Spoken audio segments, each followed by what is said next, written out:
RPSC भंग करो, भजन लाल सरकार होश में आओ, नौजवानों को न्याय दो। हमारे फौजी भाई हरिंदर सिंह ने सारी बात आपके सामने रखी कि आज देश के हालात क्या है, प्रदेश के हालात क्या है, और मैं इतना ही इनको आश्वस्त करता हूँ हरिंदर जी को कि रेजिग्नेशन इन्होंने सेना के अंदर कई तरह की बातें भी आती, क्योंकि सेना हमारे लिए बहुत महत्वपूर्ण है, लेकिन जो अंदर जिस तरह का शोषण सैनिकों का कई जगह पर होता है, कई अफसरों द्वारा होता है, अलग अलग सोच के लोग होते हैं, जैसे राजनीति के अंदर बहुत से नेता अलग तरीके, हमारे जैसे लोग भी राजनीति के अंदर बैठे हैं, तो सेवा, राजनीति का पहला धर्म सेवा और परोपकार मान के, सेवा मान के राजनीति करने कई लोग व्यापार का माध्यम है, राजनीति व्यापार के लिए करते हैं।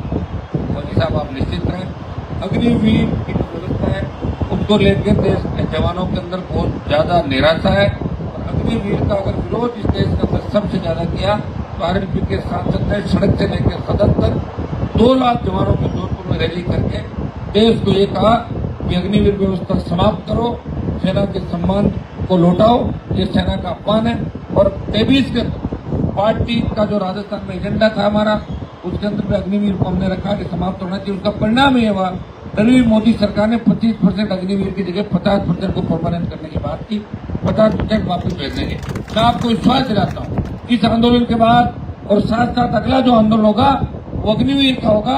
राजधानी दिल्ली को घेरेंगे, प्रधानमंत्री के आवास को घेरेंगे, गृह मंत्री से बात करेंगे। मैं जब अग्निवीर का आंदोलन चल रहा था उस समय राजनाथ सिंह जी के पास भी डेलीगेशन को, जो पुरानी जितनी भी रैलियां हुई उसमें भर्ती और शेष जो लोग थे उनको छोड़ दिया, जिस तरह उनका जीवन अंधकार में हो गया, वो अवरेज हो गए, उनको लेकर मैंने देश के रक्षा मंत्री से आधा घंटा मीटिंग कराई थी दिल्ली के अंदर। एक साथ पहला डेलीगेशन होगा तो पूरा मेरे साथ गया, 50 से ज्यादा तादाद के।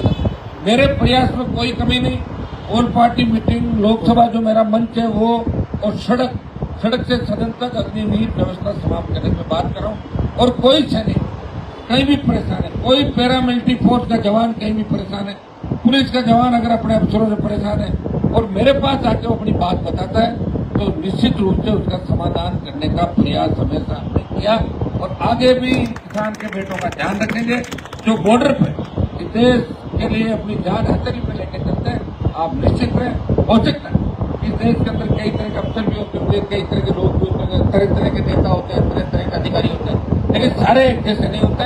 फिर भी मैं आप निश्चित रहें, आपके साथ बैठ के तो पूरी आपकी बात भी सुनूंगा और इसके अंदर जो भी बेस्ट होगा। मैं डिफेंस कमेटी के अंदर मेंबर था 2 साल तक लगातार, मैंने बॉर्डर के दौरे भी किए।